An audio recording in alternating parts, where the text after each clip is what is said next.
Video பார்க்குற உண்மையான உள்ளங்கள் எல்லாருக்கும் மாலை வணக்கங்க. எல்லோரும் எப்படி இருக்கீங்க? எல்லோரும் நல்லா இருக்கீங்களா? எல்லோரும் நல்லா இருப்பீங்கன்னு சொல்லிட்டு நம்புகிறேன். இந்த வீடியோ வந்துட்டு கிட்டத்தட்ட ஒரு 3 நாளைக்கு முன்னே எடுத்த வீடியோங்க. காலையிலே எடுத்தது. காலையில் சூரியன் எவ்வளோ வேகமாக வந்துட்டுருக்கான் பாருங்களேன். திராட்சை பழம் செடி எப்படிமா இருக்குது அப்படின்னு சொல்லிட்டு அக்கா ஒருத்தவங்க கேட்டிருந்தாங்க. அவங்களுக்காக தான் இந்த வீடியோ. திராட்சை பழம் பார்த்திங்கன்னா லைட்டாக கொழுந்து வரும்போதே கூடவே மொக்கும் இந்த முறை கூட சேர்ந்து வருது. அந்த பூ வந்துட்டு பார்த்திங்கன்னா நல்லா பழம் விடும் அப்படின்னு தான் நம்புகிறேன். ஏற்கனவே வந்து கட் பண்ணி விடாததுக்கு முன்னாடி ஏற்கனவே இந்த மாதிரி பூ வந்துட்டு அது அப்படியே பொறிஞ்சு போயிடுச்சு, பழம் வைக்கலை. இந்த முறை நம்ம செடியை கட் பண்ணி விட்டதுக்கப்புறம் மொக்கு வந்துட்டுருக்கு, கண்டிப்பாக பழம் வைக்கும்னு நம்புகிறேன். ஆனால் அந்த பழத்தை வந்து எப்படி குரங்குக்கிட்ட காப்பாற்றுவேன் அப்படின்னு தான் தெரியல. அதையும் பார்ப்போம் என்ன பண்ணுறேன்னு சொல்லிவிட்டு. அடுத்ததாக செடிங்களுக்கெல்லாம் அந்த பூச்சி மருந்து போட்டேன் இல்லைங்களா, அதெல்லாம் பழைய சேனலில் வீடியோ போட்டிருக்கேன். அதனுடைய கண்டினியூவாக தானே இந்த சேனலில் வீடியோ போட்டுட்ருக்கேன். அந்த பூச்சி மருந்து போட்டதுக்கப்புறம் செடி எப்படி இருக்குது அப்படின்னு சொல்லி கேட்டிருந்தாங்க. பூச்சி மருந்து போட்டதுக்கப்புறம் ஓரளவுக்கு பரவாயில்லக்கா. நம்ம கட் பண்ணி விட்ட செடியுமே நல்லா துளிர் வருது, இலையுமே ஓரளவுக்கு அந்த ஒரு மாதிரி சிறுத்து வராமல் நல்லா பளிச்சுன்னு வருது இலையுமே. பூச்சி மருந்து போட்டதுக்கப்புறம் அந்த மாவு பூச்சியுமே இல்லை. அடுத்ததாக பூவுமே ஓரளவுக்கு நல்லா மலர்ந்து வருது. கிளைமேட்டும் பார்த்திங்கன்னா இப்போ நம்ம ஏரியாவில் ரொம்பவே சேஞ்ச் ஆகிருக்கு இல்லையா, அதனால் ரோஜா பூச்செடியெல்லாம் இப்போ பரவாயில்ல, ஓரளவுக்கு நல்லா தான் வலுத்து வந்துட்டுருக்கு.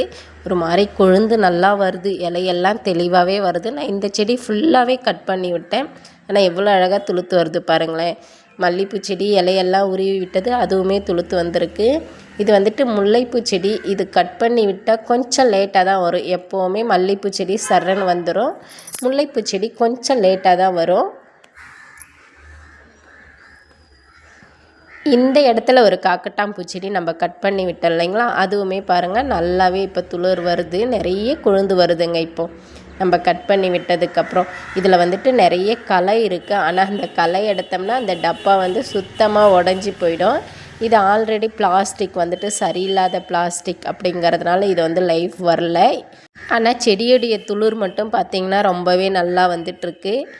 புதினா செடியுமே பார்த்திங்கன்னா நல்லா வந்துட்டுருக்குதுங்க. தேவைப்படும் போது அப்பப்போ கொஞ்சம் கொஞ்சம் கிள்ளி போனாங்க. மேலே இங்கே இருக்க புதினா செடியே நாங்கள் அப்பப்போ கிள்ளிடுவோம். இந்த கட் பண்ணி விட்ட மல்லி செடியுமே பார்த்திங்கன்னா நல்லா துளிர் வந்திருக்குங்க. எவ்வளோ அழகாக வந்திருக்கு பாருங்கள். இந்த காக்கட்டாம்பூ செடியிலையும் பார்த்திங்கன்னா இப்போ மொக்கு வைக்க ஆரம்பிச்சிடுச்சு. இதுலேயுமே பூச்சி ஒரு மாதிரி உக்காந்துருந்தது. நான் இதுலேயுமே பூச்சி மருந்து போட்டு விட்டேன். போட்டு விட்டதுக்கப்புறம் நல்லா தெளிவு கொடுத்துருக்கு, நிறைய மொக்கு விட ஸ்டார்ட் ஆகிருக்கு இப்போது. இதிலெல்லாம் பார்த்திங்கன்னா இந்த செடியில் நிறைய மாவு பூச்சி இருந்ததுங்க. அந்த பூச்சி மருந்து போட்டதுக்கப்புறம் அந்த மாவு பூச்சியும் இல்லை. அதே மாதிரி கிளைமேட்டு சேஞ்ச் ஆகி மழைவும் தூறல் ஆரம்பிச்சிச்சு இல்லைங்களா, அதுக்கப்புறம் அந்த மருந்து போட்டதுக்கும் அந்த தூறல் ஸ்டார்ட் ஆனதுக்கும் கொஞ்சம் கூட மாவு பூச்சி இல்லை. செடியுமே பார்த்திங்கன்னா நல்லா தெளிவாக தான் வந்துட்டுருக்கு எல்லா செடியுமே.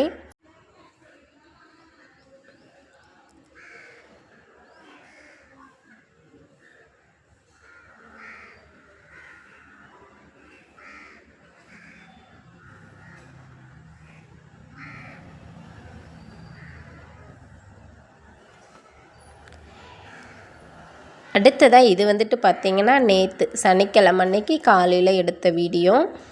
சனிக்கிழமை அன்னைக்கு காலையில் பார்த்திங்கன்னா காலையிலே டீ போட்டு குடிச்சிட்டு, முகூர்த்த தேதி இல்லையா இன்றைக்கி ஞாயிற்றுக்கிழமை அன்னைக்கு முகூர்த்த தேதின்றதுனால எனக்கு ஒரு 2-3 நாளாகவே கொஞ்சம் வேலை அதிகமாக இருந்தது. இருந்தாலும் கொஞ்சம் உடம்பு முடியல அப்படிங்கிறதுனால நான் வந்துட்டு அதிகமாக வேலை பார்க்கல. கதிர் வந்துட்டு சனிக்கிழமை அன்றைக்கி ஸ்கூல் போகலை, அதனால் சமைக்கிறத வந்துட்டு நிறுத்திட்டு மதியமாக சமைச்சிக்கலாம் அப்படின்னு சொல்லிவிட்டு காலையிலே மேலேருந்து கீழே வந்ததுமே டீ போட்டு குடிச்சிட்டு துணி தைக்க ஸ்டார்ட் பண்ணிட்டேன். டெய்லரிங் வேலை பார்த்திங்கன்னா ரொம்பவே நல்லா சம்பாதிக்கலாங்க. ஆனால் அந்த அளவுக்கு உடம்பு போயிடுதுங்க. நான் ஸ்டார்டெல்லாம் பார்த்திங்கன்னா பொழுதுக்குமே ஏதாச்சும் தைச்சிட்டே இருப்பேன். இப்போல்லாம் ஒரு நாளைக்கு 2 ப்ளவுஸ் தைச்சனாவே போதுமானது. அதுக்கே என்னால் முடியல. பேக் பெயின் வந்து பார்த்திங்கன்னா ரொம்பவே கொடுக்குது. நானும் ஃபுல் செக்கப் பண்ணணும் அப்படின்னு இருக்கேன். அது எப்போ போயிட்டு நேரம் கிடைக்குன்னு தெரியல, பண்ணணும்.